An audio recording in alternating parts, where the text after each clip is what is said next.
In the last couple days, a lot has changed in the cruise industry because of coronavirus. But there are still cruises on the horizon, whether next week, maybe, or in a few months, or even a couple years. So let's go over how a lot of these things are impacting you. Cancellation policies, future cruise credits, and future cruise prices. How you can use those future cruise credits and work with the crazy pricing that's happening in the cruise industry right now.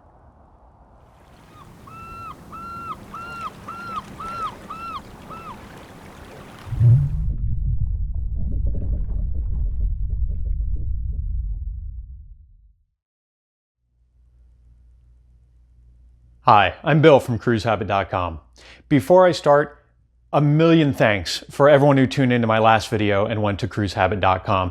I'm new to these type of videos and it was overwhelming to see people appreciate the information and the content. I never expected this. So in this video, we're going to talk about price drops and future cruise credits. But first, I want to do a quick recap of what's happened because the last day and a half have been unprecedented as some cruise lines have suspended operation. Some like Viking for 50 days or Disney Cruise Line for just a couple weeks initially. We'll see what happens. Others like Virgin Voyages have suspended their operations for over 120 days. There may be more cruise lines and some of those dates may change in either direction. Still a lot of uncertainty out there. Of course, it's because of coronavirus, but what are the actual exact reasons? So people are afraid. People are afraid of getting sick or getting quarantined. And we talked about some of those things in the last video. But people also fear repercussions at work or school when they come back from a trip, whether it's a cruise or any trip abroad. They may not be able to go back to school or work, and that can cause problems or just stigma surrounding it. Now, another issue is that cruise lines are running out of ports. Right? A lot of ports are not letting cruise ships dock, not letting people get off.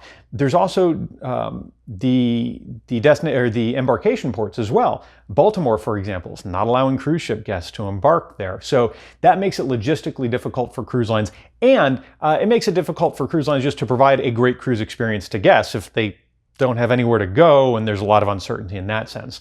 So that's another reason. And finally, of course, and importantly, the general health and safety of cruise line guests. Yes, there is stigma about dirty ships. I've talked about this. I've written about it on the site. There's a lot of misinformation out there around ships. There's also the testing bias for coronavirus. So many people on cruise ships getting tested, but not on land. However, we're now seeing that other gathering places on land are closing down as well. So it's more commensurate with the idea of doing everything we can to limit the spread of disease. We're seeing sporting events canceled, fairs canceled, schools closed, offices shutting down. Walt Disney World, Disneyland, Disneyland Paris, they're closing down. That's big. So here's the great news. Good news. Nothing is forever. Cruising continues. Some might even be sailing tomorrow on certain cruise lines or in a week. Certainly many will be sailing in the coming months and years. Cruising is not going away. Now, if you canceled a cruise recently, you may have a future cruise credit, or if you are going to cancel a cruise soon, you may have a future cruise credit. And a lot of people don't know what that is, so I want to talk about that. We have the details of if you do have a sailing that you're going to cancel coming up soon because of coronavirus. We have details of those policies from different cruise lines over at cruisehabit.com, and we'll link in the section below. So what are future cruise credits? They're like a gift certificate for a cruise line. They represent a dollar value, not a cruise unit, not a cruise itself, but a dollar value that can be used for a cruise. Now, different cruise lines have different policies around future cruise credits in general, but especially around these future cruise credits. In fact, some of the terms are a little more generous with the cruise credits that are coming about right now. Some say they all have to be used at once on a single sailing. Some say that they can be split over time, and others say that there are only certain times that they can be used. In some cases, especially where the cruise was canceled, your future cruise credit may be more valuable than on your initial sailing. But a common question that comes up is, what if the same cruise I was scheduled to take, that I already paid for, that I now have a future cruise credit for, is more expensive later? Well, first, you don't have to take the same cruise in the future, but you absolutely can.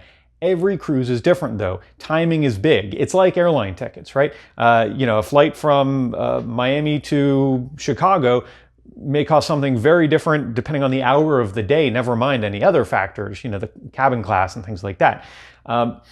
This is usually the start of the peak of the Caribbean cruise season, which means there's a good chance if you've had your cruise booked for at least a little while, before the last couple of weeks when things got turbulent, that the price that you will pay for another cruise in the coming months is going to be lower than this one. So there's a chance that may be a non-issue. Whatever the case may be, book now, because again, nothing's forever and it's going to take a while for the industry to recover, absolutely.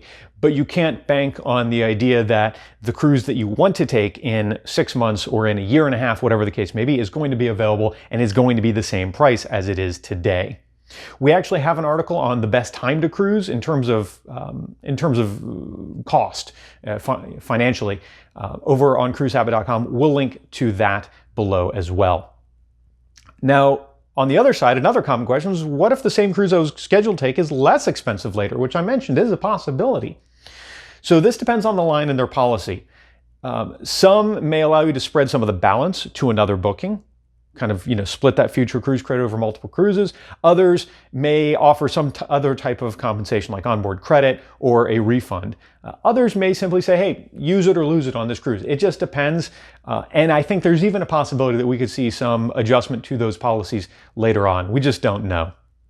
Now, with that future cruise credit, if you booked through a travel agent and you're happy with that travel agent, please use that future cruise credit to book through that same travel agent. If you book direct, or if you booked with a travel agent that did not give you great service, book through a great travel agent. Book through someone who will give you great service. And again, do it sooner than later. Using a good travel agent is the best way to ensure that you're going to be able to take full advantage of some of these policies. And it's always a good thing to use a good travel agent. It's the number one tip I give people. You'll hear me preach it a lot.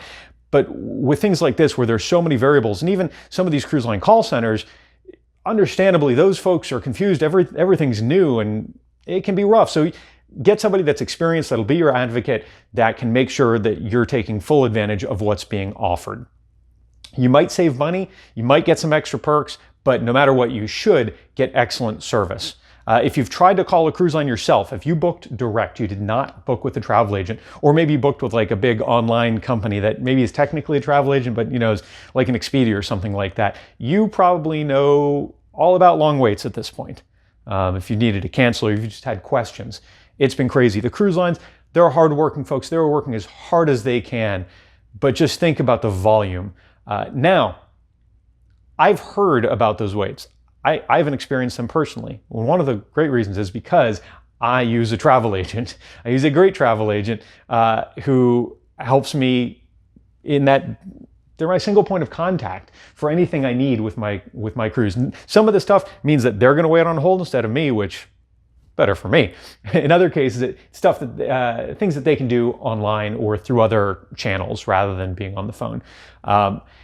Again, I preach it, use a good travel agent. It's really important. Over at cruisehabit.com, we've got an article that talks all about the decision between booking direct and using a travel agent, and the questions that you should ask to make sure that the travel agent that you're talking to, that you're thinking about booking with, is going to work out for you. Everyone communicates differently. Everyone prefers different things. So we'll link to that as well. Now, pricing, whether we're talking about future cruise credits or we're talking about just cash regular booking prices, pricing has gone insane. As I mentioned, this is usually the start of peak season where you see higher prices because we start to see ships in the coming months. I mean, we have spring break now, and then we start to see ships in the coming months that go to Europe or they go to Alaska, where they're usually in the Caribbean. So in the Caribbean, all of a sudden you have lower supply and higher demand. Not right now. It's a very different situation. So demand has dropped off because of coronavirus, and that means there are some great deals to be had if you want to still go on a cruise in the coming weeks, coming months, which is, as I discussed in the last video, a personal decision. And it's one that we were intending to make until Princess suspended operations. kind of bummed about that, and a few other lines. So we'll see. It's a changing situation, but there are good deals to be had out there. Not just for sailings, however, that are in a week, in a month, whatever, but in some cases, cruises that are really far out just because bookings have dropped overall. However, don't make assumptions. Not every cruise is cheaper. Actually, our friend and contributor to cruisehabit.com, Rick, he was looking at a cruise that was actually going up in price the last few weeks. There are a lot of factors that go into these things. So don't make assumptions. Keep in mind also that prices may change. Prices will change as things return to normal. Whatever that new normal looks like, however long it takes us to get there, prices are going to go up. So if there's a sailing you want, lock it in now, because not only will they go up, but eventually things will sell out. And if you book and it turns out the price goes down, well, what about price drops? So let me talk about how price drops usually work. And I'm talking about for those of you who booked in the United States or Canada, in some cases Australia. A lot of this, there are different policies for different countries. So everyone else, I apologize. Fast forward like 30 seconds if you want. Usually the way that works is before your final payment date, if the price of a cruise drops, you can contact the cruise line and take advantage of that new fare. Now, when I say that new fare, what I mean is that whole package, right? So maybe the cruise dropped $1,000, it looks like, oh, but the price you paid also included drinks and had $300 onboard credit and internet and all these things. Maybe that new price isn't the best deal. It depends. A good agent can help you walk through this. It can get a little bit tricky and you don't want to make a mistake and end up paying more when you really didn't have to. Now, after final payment date, so let's say you've made the final payment, not just you've made the final payment, but you're past that date at which you had to make final payment. Let's say then the price drops on a cruise, and that happens sometimes if maybe fewer people made final payment than a cruise line was expecting. You don't have the same options usually. Different cruise lines, different policies, but usually you're not going to get a refund back at that point. What you can do, however, is talk to the cruise line and see what's available. Often, an upgrade may be more within reach. So maybe you paid $1,000 for an ocean view cabin, and at the time a balcony was $1,600. You thought, meh, I don't want to pay that much more. Now maybe it's only $100 more, or maybe it's the same price. So that can be a great option. I love when that happens. It kind of feels like you're getting something when that happens on a booking. And it never hurts to ask, right? Maybe you ask and you get an onboard credit, or who knows? Never hurts to ask. Now, there have been very dramatic price drops in the last couple weeks. If you booked, let's say, 3-4 months ago or 2 years ago, whatever, and your sailing leaves in 2 weeks and you see, oh, now it's half price, you're probably not going to be able to do much about that in terms of getting anything back, as I mentioned, under normal circumstances. And don't think that because of these new policies, these temporary policies that allow more flexible cancellation because of coronavirus, that you'll just be able to cancel and then rebook. While you might technically be able to do that, you wouldn't be able to use your future cruise credit. It's generally taking weeks or even months to get those future cruise credits processed. And to be honest, cruise lines don't want you to do that. They have a revenue flow problem at the moment, so they really want to hold on to that. So I understand that it's frustrating. I always say, listen, when it happens on an airline, do you have anything that you can do? Well, no, not really. I paid what I paid and I'm stuck with that. Right. With a cruise line, at least you can ask, see what they're willing to do, and you may find that an upgrade, especially right now, is more within reach than ever. So again, never hurts to ask, please. If I've preached two things, never hurts to ask, use a good travel agent. So hopefully this clears up a lot of things around future cruise credits and price drops. Especially with some of the, we'll say, special considerations right now with coronavirus. If you do have questions, please feel free to ask in the comments. We also have brand new message boards over at cruisehabit.com. Don't be afraid to join us over there and talk ship. You can also ask questions on the Cruise Habit Facebook page or on our Facebook group. Check all of that out.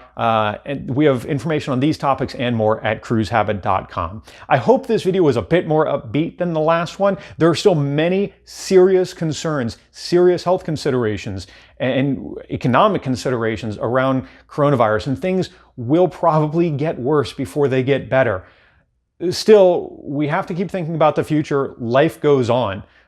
There's no reason to not think about your future vacation plans, because there is going to be a tomorrow. There's going to be a 6 months from now. So if you don't already, please subscribe to this channel. Click the little bell so you're notified of future videos. I always forget to say the click the bell thing because now you have to do that as well. We love talking about all things cruising, and check out the cruisehabit.com site, Facebook page, message boards, as I mentioned. Thank you all. I sincerely appreciate it. Wash your hands. Be well. We look forward to talking ship with you again real soon.